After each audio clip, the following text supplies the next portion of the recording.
इनको ऐड करने का और फाइनल टेम्परेचर क्या होगा और फाइनल टेम्परेचर के बाद क्या कॉम्पोजिशन होगा। ठीक है। अब बहुत बच्चों को दिक्कत ये आती है कि देखो जो बेस टेम्परेचर लेंगे ना वही फाइनल टेम्परेचर होगा, इसकी कोई गारंटी नहीं है। ठीक है ना। वो देने लेने पे डिपेंड करेगा कि देंगे या लेंगे। अच्छा देंगे तो सॉलिड से लिक्विड, लिक्विड से गैस, लेंगे तो गैस से और इस पूरे प्रोसेस में हीट एक्सचेंज 0, तो जितना लेंगे उतना देने के बराबर आना चाहिए बस। या आप हिंदी में इंग्लिश में बात करोगे तो हीट गिवन और हीट रिलीज दोनों बराबर होनी चाहिए। देखो अब इसमें से आपकी मर्जी है बच्चों, मैं फिर कह रहा हूँ जो आपको अच्छा लगे वैसे जाओ। आपको चाहिए कि सर मैं तो 0 डिग्री वाटर को बेस मानूंगा, 100 डिग्री वाटर को बेस मानूंगा, चॉइस इज योर्स, मेरे इसमें कोई रोल नहीं है। बेसिक चीज समझ लें। मैं तो बस ये कह रहा हूँ कि 3 में से कोई भी 2 को, एक को मान लो अपने आप ही बेस, 2 को वहां तक पहुंचा दो तो कन्वर्जन आपका थोड़ा सा इजी बन जाएगा। इसको मान लो बेस तो इसको भी 50 डिग्री पे ले आओ, उसको भी 50 डिग्री पे ले आओ, है ना। तो चलो अभी सब बच्चे कैलकुलेट करेंगे, सब डेटा सबको पता है ना। आ जाओ यहाँ पहले ले आओ 0 डिग्री आइस पे, जल्दी बोलो 0 degree ice ms delta T, m बोले तो 100 इंटू 1/2 इंटू 50, तो ये आ गया 2.5 किलो कैलोरीज।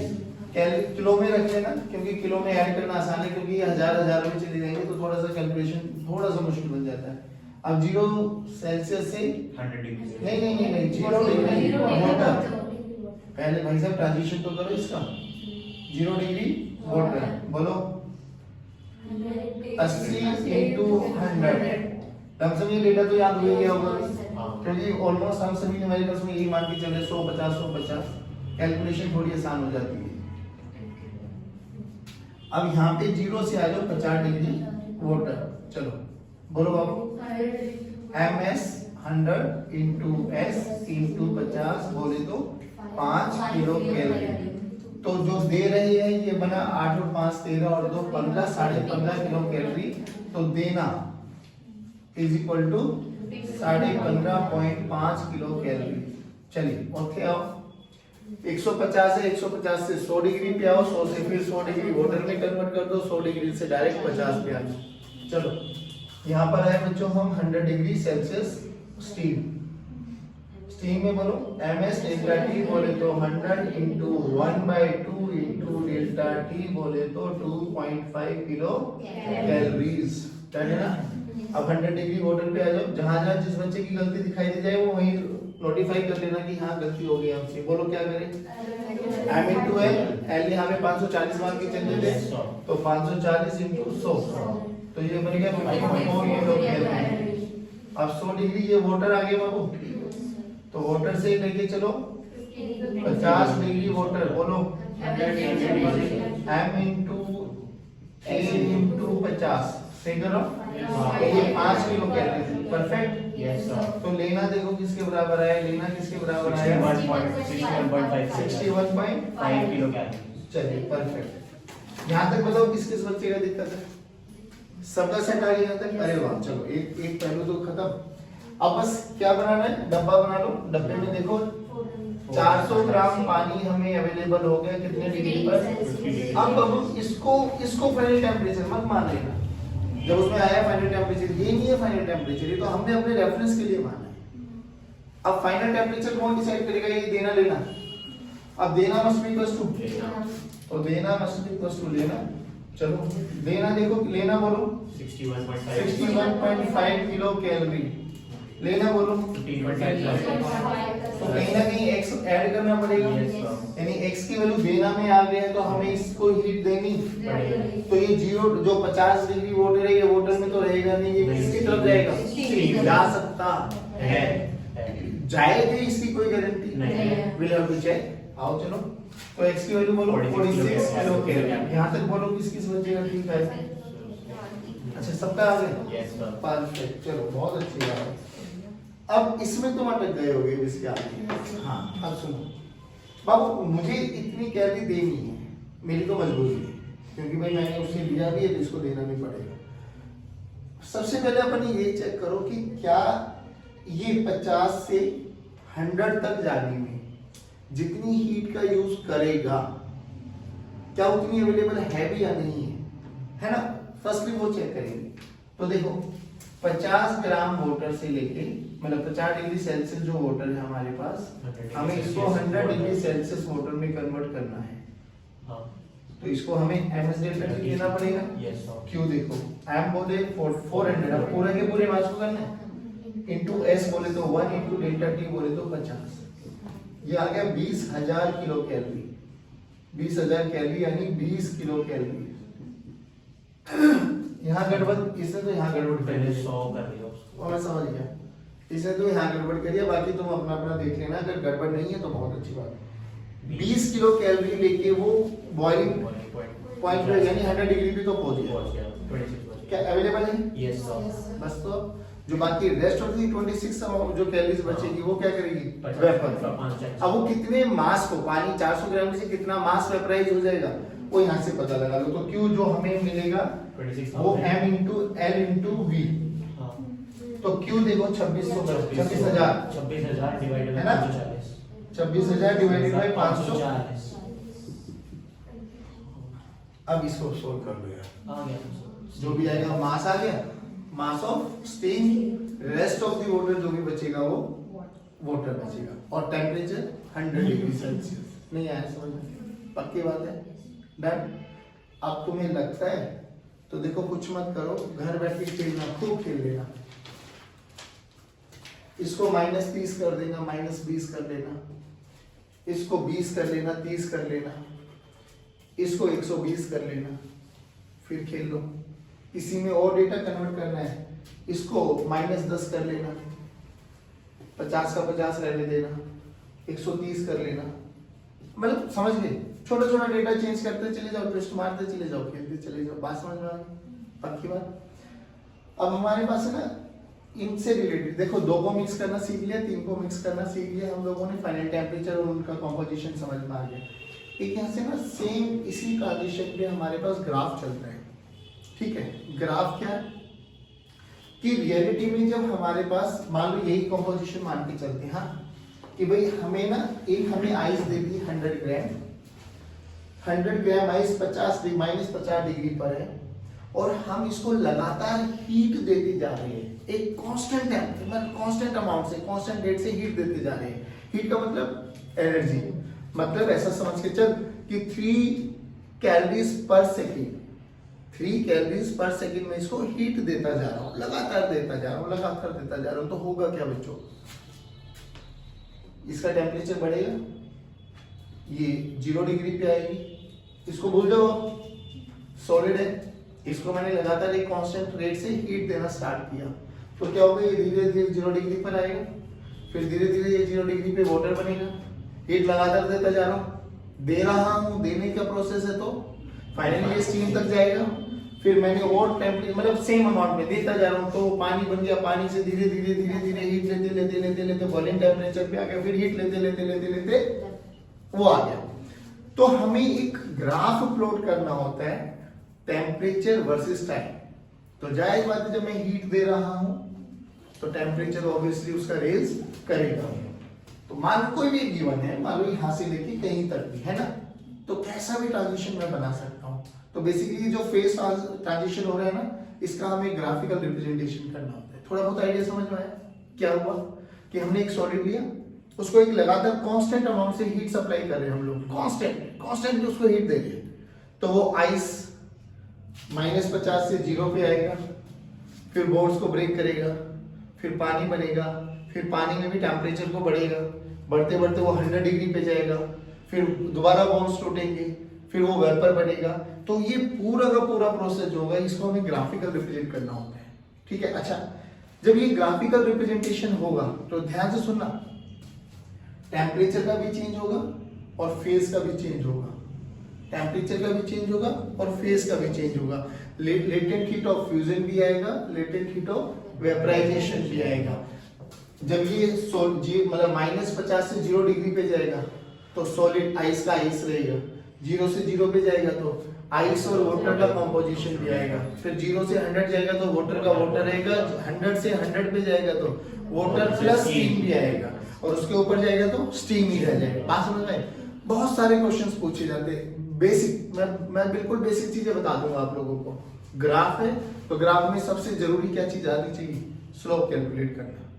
इसका क्या स्लोप देता है हमें, कैसे हमें लेटेंट हीट ऑफ फ्यूजन का पता लगेगा, कैसे हमें वहां पे वेपराइजेशन का पता लगेगा, ये सब चीजें बहुत बेसिक सी है। पर क्वेश्चन का मॉरल समझ में आ गया कि एक सॉलिड लिया, उसको कांस्टेंट अमाउंट से हम लोगों ने हीट देते चले गए, तो वो धीरे धीरे धीरे धीरे सारे ट्रांजिशन को पार करते हुए वेपर के फॉर्म में बन जाएगा, उसका प्लॉट करना नहीं करा। समझ में आ गया? बिल्कुल। एक क्वेश्चन देता हूँ, वो क्वेश्चन पढ़ भी लो, उससे तुम्हें समझ में आ जाएगा। ठीक है, हमें क्या बोला गया कि अब हमें हीट कांस्टेंट रेट से हीट दे रखे हैं बच्चों। अब वो कांस्टेंट रेट हीट में भी सी को रिप्रेजेंट कर देते हैं। सी क्या है, Q by T। Q क्या है, हीट। हम कोई भी अमाउंट हो सकता है, जैसे कि अभी क्वेश्चन में हम लोगों ने देखा 10 कैलोरी पर मिनट, इट में भी 3 कैलोरी पर मिनट, इट में भी 3 कैलोरी पर सेकंड, इट में भी 10 कैलोरी पर सेकंड, कोई भी एक नंबर पर सेकंड का मतलब समझ गया आपको? मतलब ये क्या है, 10 कैलोरी पर सेकंड कि हर एक सेकंड में हम उसको 10 कैलोरी एनर्जी दे रहे हैं। उसका रेट ये है सी, ये कांस्टेंट रेट है, ध्यान रखना। बात समझ में आ गई?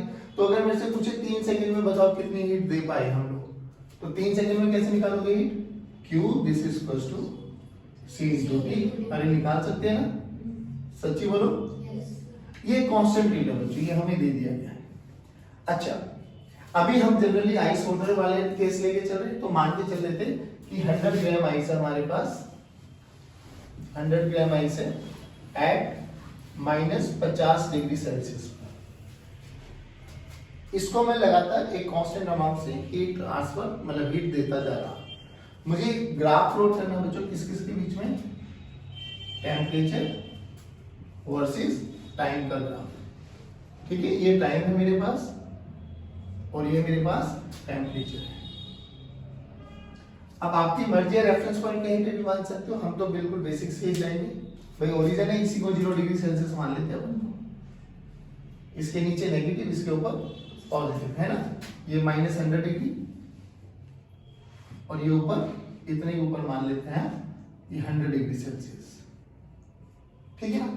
अब देख T इक्वल टू 0 पर इनिशियली हमारे पास ये अमाउंट है, तो कहां लाइन पे रिप्रेजेंट करेगा, यहां कहीं पर। ये कितना है, -50 डिग्री सेल्सियस इनिशियली ये है।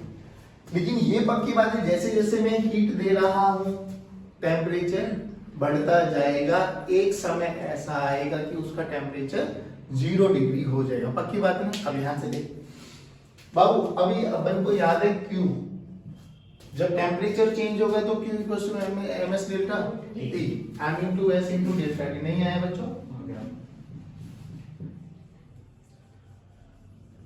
Q की वैल्यू क्या है, C into T, तो C into T this is equals to m into s into delta T। अरे बोल भाई। चलो बताओ, what is relation between capital T and small t? Straight line. कैसा ग्राफ है, स्ट्रेट लाइन, ये पक्की बात है। अच्छा, स्ट्रेट लाइन ग्राफ बनना है तो पहली बात, तो जब हम इसको वो देंगे, अब देखो क्या होगा, -50 डिग्री सेल्सियस से हीट दी Q1 ms डेल्टा T, कहां पर आया बाबा, 0 डिग्री सेल्सियस आइस। पर पीछे बोलोगे तो अच्छा लगेगा, आइस। अब क्या करेंगे, फिर हीट देंगे m into L, F या B, F फ्यूजन, है ना। आइस में तो जाएगा 0 डिग्री वाटर, वेरी गुड। चलो फिर ms delta T 100 degree water, 100 degree water. चलो अब बोलो 100 डिग्री स्टीम, हाँ vapour, whatever you feel like good, m into L into V। फिर जो भी टेम्परेचर है, इसमें भी 120, इसमें भी 150, जो भी उन्होंने बोला होगा, मान लो 120 मान लेते हैं, हाँ 120 स्टीम ms डेल्टा T। अब ये ट्रांजिशन होगा नहीं होगा, जब मैं लगातार उसको हीट दूंगा, पक्का होगा सर, वही प्लॉट करना है अपन को। आओ चलो, कुछ टाइम के बाद 0 डिग्री अचीव, बोलो भाई। Yes, sir. तो यहाँ से यहाँ ये मान लो T1 टाइम लगा, हाँ हाँ। ये टाइम आ गया T1। Okay. यहाँ से यहाँ भी तो टाइम लगेगा, बिल्कुल। बिल्कुल लगेगा। चलो बट टेम्परेचर सेम है बाबू, T2। ठीक है। फिर बोलो ठीक है। फिर constant है। एक सेकंड रुको, एक सेकंड। फिर कांस्टेंट,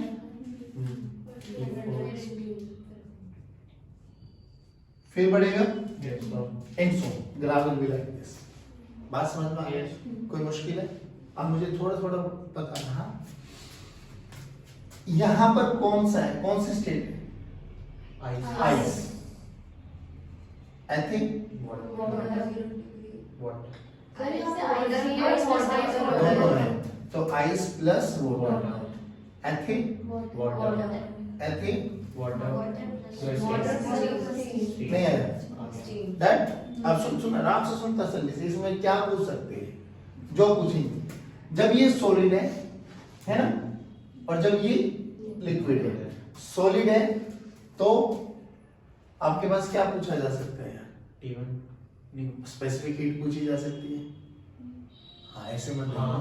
भाई, पूछी जा सकती है स्पेसिफिक हीट, बताओ क्या होगा, है ना। अभी तो चलो हमें पता है आइस है, लिक्विड है, हमें कोई भी ग्राफ दे दी, ये सब टेम्परेचर टेम्परेचर दे दी, बोला जाए specific heat of the material बताओ, हमें क्या पता है, ये तो हमें बोल दिया गया चलो भाई आइस है, तो हमें पता है 1/2 ये फॉर्म चलने वाला है।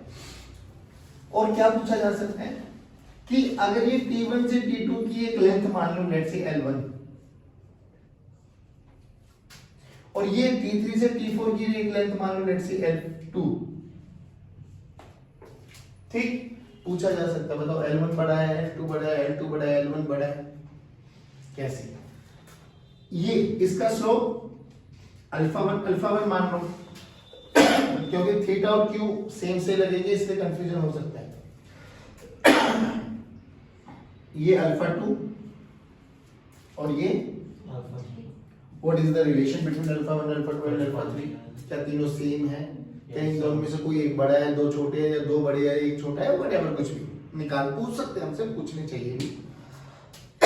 चलिए स्टार्ट करें। अब सिंपल सी बात है तो हमें समझ में आ गई। अब एक बात बताओ मुझे, क्यू का फॉर्मूला ये है, तो इस क्यू के फॉर्मूले को अगर मैं थोड़ा और स्पेसिफाई करूं, m into s into t final minus t initial, ठीक है बाबू? Yes, sir.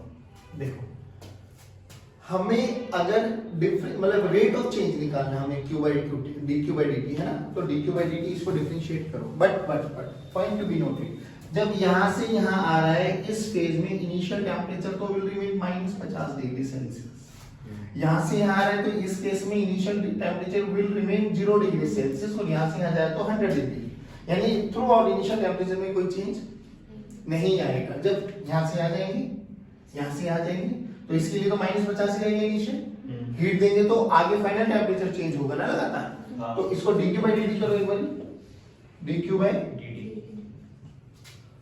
dt बोले तो with respect to time, dq by dt।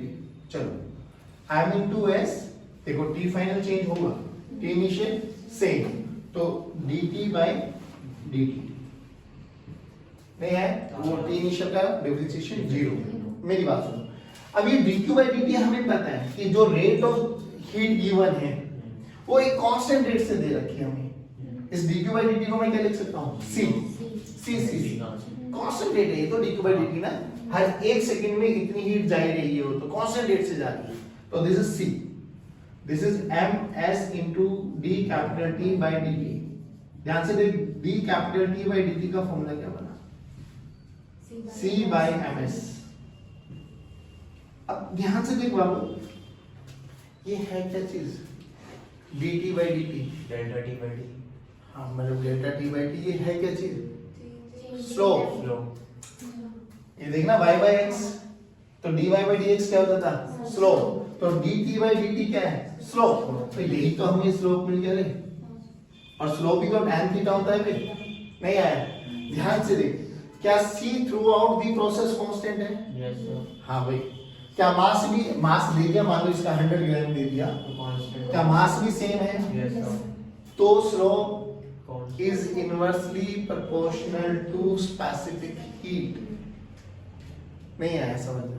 जिसकी स्पेसिफिक हीट जितनी कम उसका स्लोप उतना ज्यादा, जिसकी स्पेसिफिक हीट जितनी ज्यादा उसका स्लोप उतना कम। तो अपन को पता है कौन है इसे कौन मोटर है कहाँ है, बट हमें जब जनरल ग्राफ देते ना, वो टाइम दे देंगे टेम्परेचर दे देंगे, तो हम ये नहीं कह सकते कि पहले वाला ये है दूसरा, हमें निकालना पड़ेगा डेटा से कि कौन किसकी स्पेसिफिक हीट कितनी आ रही है, उसके हिसाब से हमें डिसाइड करना पड़ेगा कि कौन मटेरियल कौन है। बात समझ में आ रही?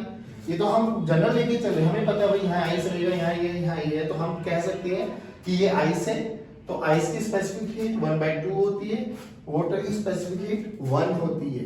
यहाँ पर आइस है, यहाँ पर स्टीम है, तो दोनों की स्पेसिफिक हीट क्या रहती है? सेम। तो दोनों का स्लोप क्या आएगा? सेम। तो मैं कह सकता हूँ by data alpha 1 is equal to, नहीं आया समझ में? और हम ये भी कह सकते हैं स्पेसिफिक हीट ऑफ आइस और vapour is less than specific heat of, तो वाटर की स्पेसिफिक हीट इन दोनों से ज्यादा है, तो alpha during the water process in दोनों से छोटा होना चाहिए। नहीं आया समझ में? यानी alpha 1 is equal to alpha 3 is greater than alpha 2। ये बताओ, ये समझ में आएगी? पक्की बात? अब सोचो, अब हमसे पूछा गया ये L1 और L2 के बारे में पूछते हैं। ध्यान से देख, L1 T1 से लेकर T2 तक जाने का समय, L1 भाई यहां से यहां तक जाने का टाइम, उसी को एक लेंथ बोल दिया हम लोगों ने। सोच के देख, इस वाले प्रोसेस में यही तो कितनी हीट देनी पड़ेगी मुझे? 80 इंटू 100, 8 किलो। वहां बोल, ओए किस में ज्यादा हीट देनी पड़ेगी? तो टाइम किस में ज्यादा लगेगा? तो किसकी लेंथ ज्यादा होगी? नहीं आया, तो L2 should be greater than L1। ये सब चीजें पूछी जाती हैं। नहीं आया समझ? पक्की बात? एक न्यूमेरिकल बताता हूँ, उस न्यूमेरिकल में बहुत सारे कंफ्यूजन दूर हो जाएंगे तुम्हारे।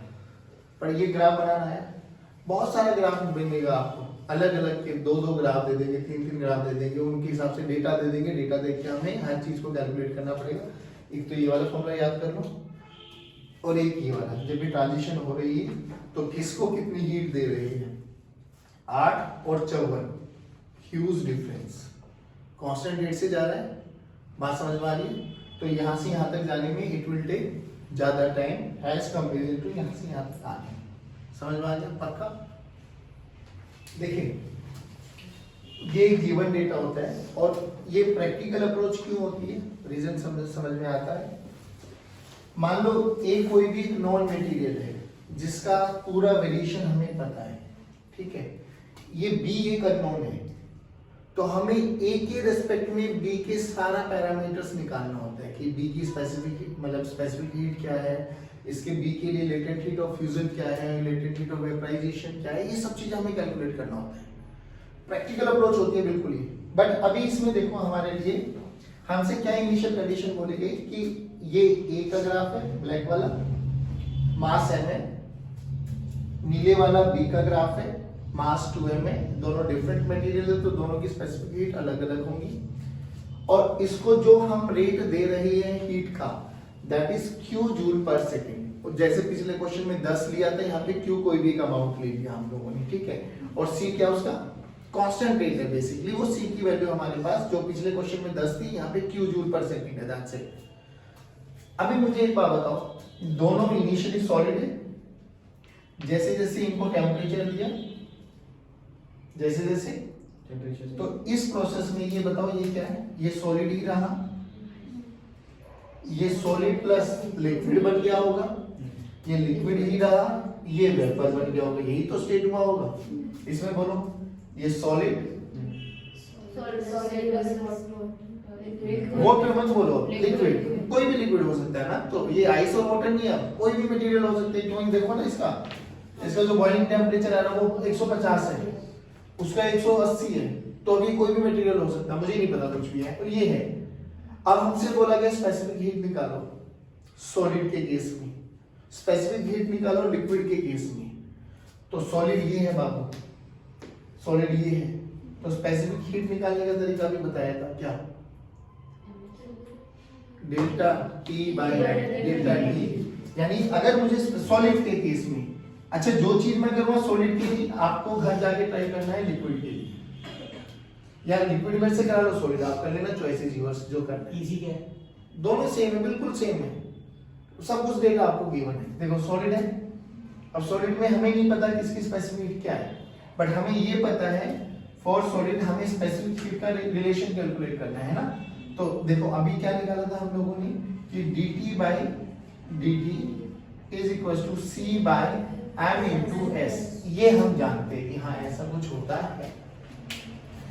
सिंपल सी बात बताओ, a के लिए बात कर लेता हूं मैं तो। हाँ a के लिए देखो ग्राफ हमें गिवन है, क्या a के लिए थीटा हम कैलकुलेट कर सकते हैं? बिल्कुल sir, delta y by y, 50 minus 0 50, 2 minus 0 2, तो ये क्या हो गया बच्चों 50 बाय 2, यही तो हुआ ना?